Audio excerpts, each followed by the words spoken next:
11:45, domingo, y estamos peor que hace un rato. Así que vamos a pasar a temas serios, que estos compañeros míos son muy raros. Hemos elegido, o han elegido, ya tenemos procurador de los derechos humanos, el nuevo procurador de derechos humanos, el señor de León, y lo que queremos hacer con esta presentación sucinta que les vamos a ofrecer es reflexionar sobre el procurador que se va y el procurador que viene, los pros y los contras, como para establecer un marco de posicionamiento de dónde estamos y hacia dónde podemos ir. Así que vamos a presentarle unos cuadros muy pequeños, vamos a decir de ventajas e inconvenientes, o de pros y contras de cada uno para que ustedes lo discutan en casa y nosotros aquí y a través del Twitter todo. Aquí ven, por ejemplo, el señor Sergio Morales, el procurador que se va. Creo que ha posicionado la Procuraduría en los 10 años que ha estado. Es una Procuraduría posicionada, tiene un reflejo y un impacto internacional. Él ha sido a veces representante de ciertas regiones o de ciertos espacios, es un hombre conocido, tiene experiencia, 10 años no pasan en balde, 10 años sentado detrás de un sillón en la Procuraduría dan para mucho y evidentemente ahí hay una experiencia y unos conocimientos que el que viene pues no los tiene. Y ha hecho una buena gestión reconocida por casi todos, al menos en su primer periodo. Luego en el segundo hemos tenido, o hay opiniones diversas, pero en el primero creo que hay como una concurrencia mayoritaria de su gestión cuestionada los últimos 4 o los últimos 5 años. Un salario excesivo, salió los famosos 100.000 quetzales, aquello, y contratación de amigos, una especie de amiguismo o de mercantilismo, de cierres y aperturas de algunas series. Bueno, yo me quedo con esto, aunque ustedes pueden agregar más, pero así presenta, o se puede presentar el perfil del procurador saliente. Ahora vamos a ver el procurador entrante.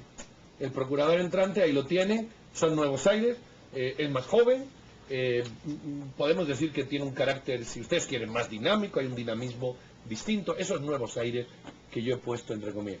Es de una familia que ya viene de antecedentes favorables, vamos a decir así, ¿no? Hay un arraigo en su papá, parece que todo el mundo lo compara, lo cita o lo engancha con su papá.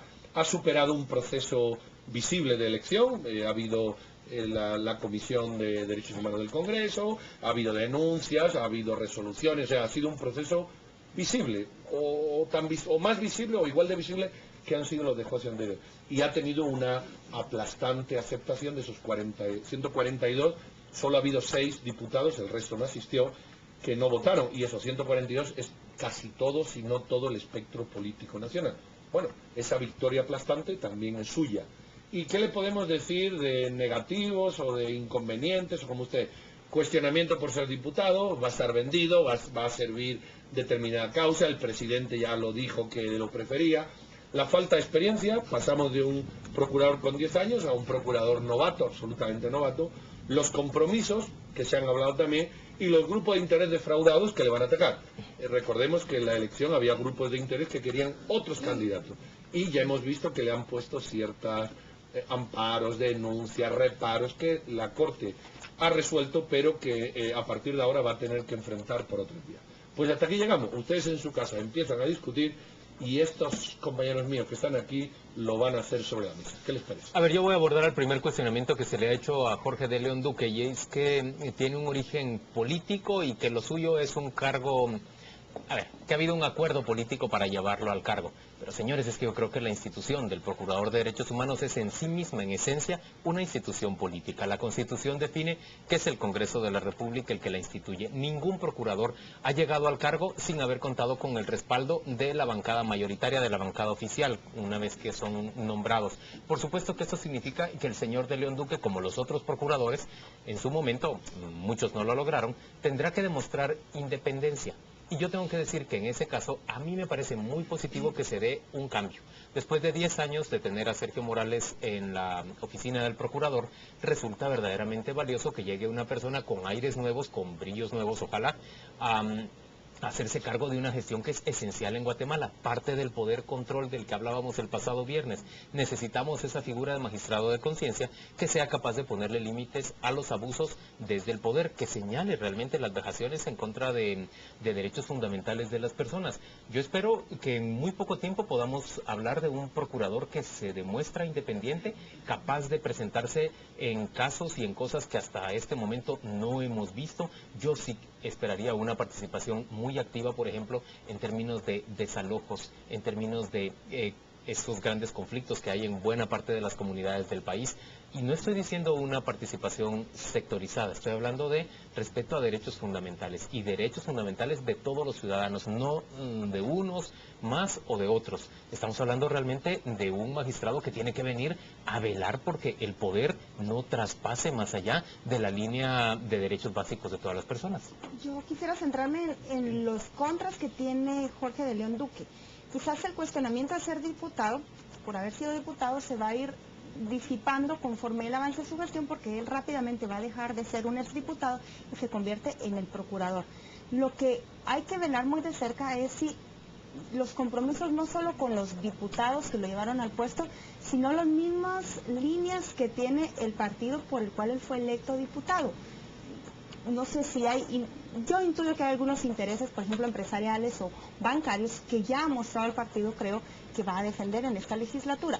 Yo quisiera ver que él se inhiba totalmente de esos intereses y que sea muy contundente en cuando su oficina tenga que ver estos casos.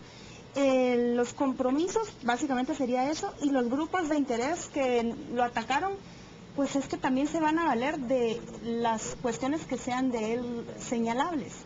Si él ha ofrecido bajarse el sueldo a lo que gana un magistrado y en sus primeros 3 meses o 2 meses de gestión sigue ganando lo mismo, si no es abierto a hacer una fiscalización del procurador anterior y más bien es tibio en decir, bueno, esto es lo que recibí, pero ahora es una nueva etapa y vamos para adelante, pero no entrega cuentas que el procurador anterior no nos dio, también va a ser otro motivo, entre una lista de cuestiones que él va a tener que ser muy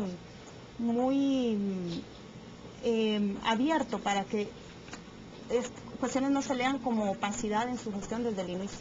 Yo creo que hay que entender que los grupos de interés que adversaron la candidatura también lo que querían era promover a su propia gente, y ante la realidad de que esa gente no logra el apoyo político necesario es que empiezan a recrudecer un montón de críticas alrededor de Jorge de León. Yo estoy de acuerdo con los señalamientos que ustedes hacen y sobre todo el riesgo de una politización de la gestión, que es una de las cosas creo que más se le pueden achacar al último periodo de Sergio de León, de Sergio Morales, que esto no se repita. Pero si vamos a ser objetivos, yo creo que el currículum de Jorge de León Duque era un buen currículum, o sea, tampoco se puede decir que nos han puesto al peor candidato que... No, nos pusieron al que quedó en 7º lugar del listado.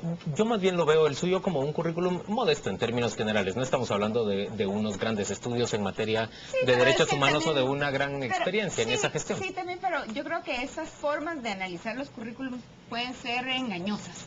Porque hay un montón de gente que presenta doctorados, y yo no puedo decir que hay doctorados que sí valen la pena, pero también hay doctorados de cajas de cornflakes. Eso lo sabemos. Entonces, que solo eso no sea lo que se pueda anteponer para que, bueno, o publicaciones que no valen la pena, pues gente que escribe un folletito y ya pretende que escribió un tratado de derecho. Miren, yo chequeé los currículum que están en la página del Congreso, y los currículums son pobres todos. O sea, no hay una oferta de calidad suficiente o de calidad o de excelencia notable en los currículos que yo he leído, ninguno. Entonces eso es una lección a aprender, pero pasa como los magistrados, tú no ves grandes doctores en derecho, porque ¿para qué? O sea, pero también pasa a los magistrados. Lo segundo es que aquí se aprende a que si queremos evitar que el ciudadano procurador favorezca a grupos, sobre todo políticos, lo que hay que incluir en la próxima elección es que no haya estado un militante activo en un partido por los 3 o 5 últimos años, o en organizaciones de la sociedad civil de X, Y o Z. Esa condición es fácil, es una lección aprendida para no caer en el error. Y lo tercero es que los compromisos si yo fuera procurador, yo lo diluyo rápido. Es decir, mire, a mí me han votado 142 diputados. O sea, tengo compromiso con todos.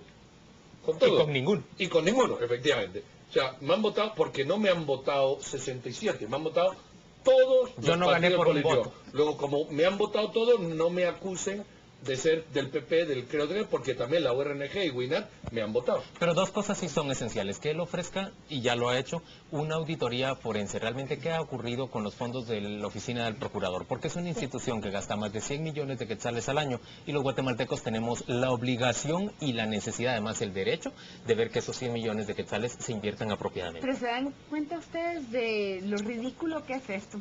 O sea, no porque sea una idea ridícula de Jorge de León, sino del sistema.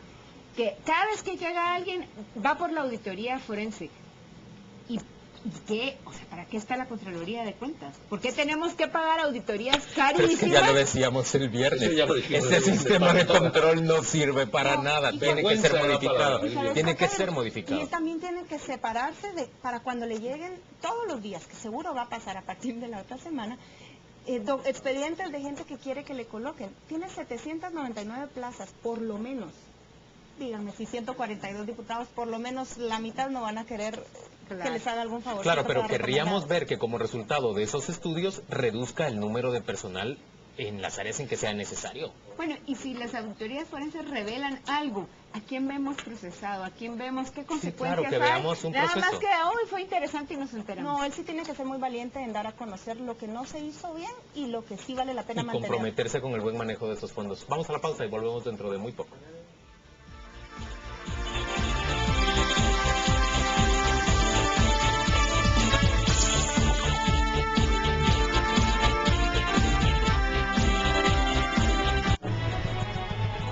Estamos presentando